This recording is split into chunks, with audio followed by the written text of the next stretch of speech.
আসসালামু আলাইকুম পঞ্চম শ্রেণীর বৃত্তি প্রত্যাশী শিক্ষার্থীরা, তোমরা যারা এবছর বৃত্তি পরীক্ষা দিবে তোমাদের জন্য এই ভিডিওটি দেখা ম্যান্ডেটরি। কারণ শুধুমাত্র আজকের এই একটি ভিডিও থেকেই রাইট ফর্মস অফ ভার্বের শতভাগ কমন পাবে, তাই ভিডিওটি সম্পূর্ণ দেখবে। এক নম্বরে দেওয়া আছে, যদি কোনো বাক্যে সাবজেক্ট হিসাবে হি, শি, ইট কোনো ব্যক্তির নাম দেখো, তাহলে ব্র্যাকেটে যে ভার্বটা থাকবে তার সাথে এস বা ইএস দিয়ে দিবে। ওকে, এখন আমরা দেখি যে হি এবং সীমা এই দুইটা হলো এক নাম্বার রুলে পড়েছে। হি যেহেতু আমরা শিখলাম একটু আগেই, হি, শি, ইট কোনো ব্যক্তির নাম থাকলে ভার্বের সাথে এস বা ইএস হয়, তার কারণে আমরা যেহেতু ব্র্যাকেটে আছে ওয়ান্ট যেহেতু ভার্ব, সেহেতু আমরা এখানে এস দিয়ে দিব। He wants to improve his English, সে চায় তার ইংরেজি উন্নতি করতে। এখন সীমা এটা একজন ব্যক্তির নাম যেহেতু সেহেতু আমরা এখানে এস দিয়ে দিব। সীমা লিসেন টু সিডিস, অর্থাৎ সীমা সিডি শোনে। এরপরে 2 নাম্বার রুলে যে কোনো বাক্যে যদি এম, ইজ, আর, ওয়াজ, আর দেখি, তাহলে ব্র্যাকেটে যে ভার্বটা আছে সে ভার্বের সাথে আমরা আইএনজি করে দিব, তাহলে আমাদের সেন্টেন্সটা হয়ে যাবে। যেমন I am write a letter, এই বাক্যে এম আছে, তার কারণে আমরা এখানে রাইট না হয়ে আইএনজি দিয়ে দিব, রাইটিং হয়ে যাবে এখানে। এরপরে দেখবো আমরা আর, একটু আগে আমরা পড়লাম যে এম, ইজ, আর, ওয়াজ, আর যদি থাকে কোনো বাক্যে, তাহলে তার সাথে আমরা কি করে দিব, আইএনজি করে দিব। 3 নাম্বারটা, কোনো বাক্যে যদি আমরা হ্যাভ, হ্যাজ, হ্যাড দেখি, তাহলে আমরা ভার্ব 3 দিয়ে দিব, অর্থাৎ পাস্ট পার্টিসিপল ফর্ম দিয়ে দিব। এখানে আমরা এখন উদাহরণে চলে যাব। I have do my homework, I have do my homework, এখানে যেহেতু হ্যাভ আছে সেহেতু এই ডু ভার্বের 3 নাম্বার ফর্ম হয়ে যাবে, অর্থাৎ এখানে আমরা ডান দিয়ে দিব। কি দিব? ডান। ডু, ডিড, ডান। ওকে, যেহেতু এখানে I had receive your letter, যেহেতু এখানে হ্যাড আছে সেহেতু এখানে রিসিভড, অর্থাৎ লাস্টে ডি হয়ে যাবে, রিসিভড হয়ে যাবে। এরপরে আমরা দেখব 4 নাম্বারটা, ইয়েস্টারডে, এগো, লাস্ট নাইট যদি কোনো বাক্যে থাকে তাহলে আমরা ভার্ব 2 দিয়ে দিব।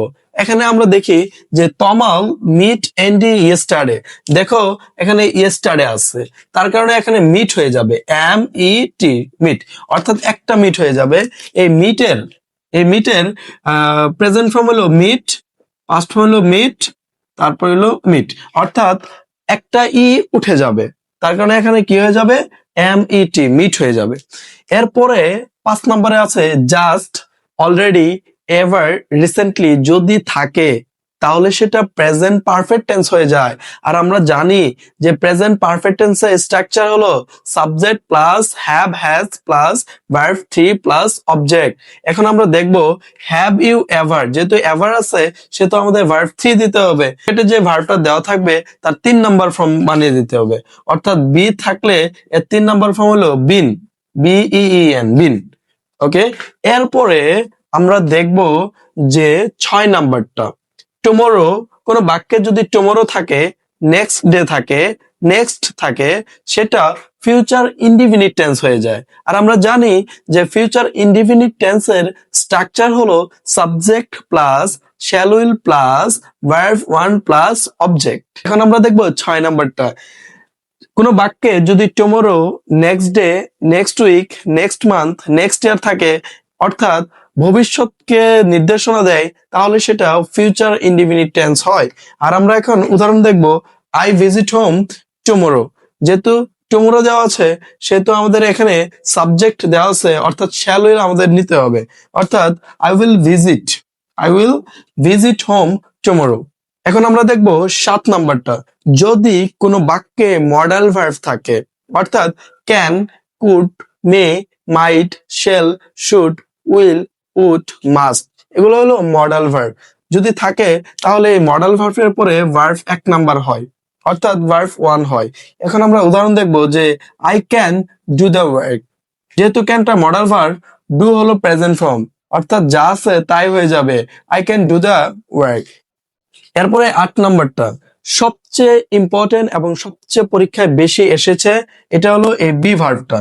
যে বি ভার্ব মানে আমরা বুঝবো am, is, are, was, were. এখানে একটা উদাহরণ আমরা দেখি যে she to be in class 5, অর্থাৎ she to be, অর্থাৎ এই to be মানে হলো to be verb, অর্থাৎ am is are was were।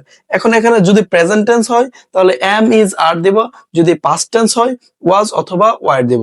যেহেতু এটা প্রেজেন্ট টেন্স সেহেতু she is দিয়ে দেব আমরা, she is in class 5।